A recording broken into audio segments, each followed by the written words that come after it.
Payg'ambarimiz sollallohu alayhi vasallam aytganlarki, "Man amsa kallan min amali yadihi amsa maghfuran lah" dedilar. Qarang, kim mehnat qilib, horib charchagan holatda tunasa, man amsa kallan min amali yadihi degani o'sha qo'l mehnati bilan tirikchilik qilib, shuni ortidan charchab tunaydigan bo'lsa, uxlaydigan bo'lsa, amsa maghfuran lah dedilar. Gunohlari kechirilgan holatda uxlabdi dedilar. Qarang. Gunohlari kechirilgan holatda uxlabdi dedilar.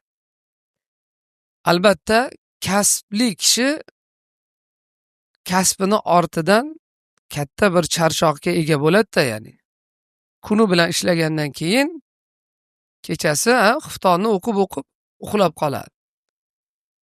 Mana shunday holatda uxlagan kishi dedilar payg'ambar alayhisalom, amsa maghfuran la, gunohlardan kechirilgan holatda uxlabdi dedilar.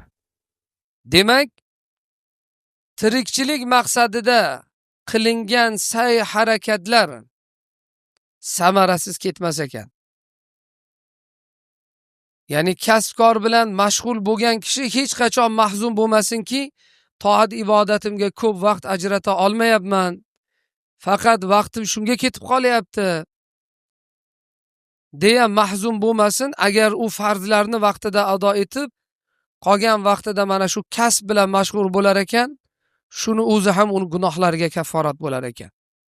O'sha Alloh taoloning amriga itoat qilyapman, Alloh taolo halol rizq bilan farzandlarimni boqishlikni zimmamga yuklagan.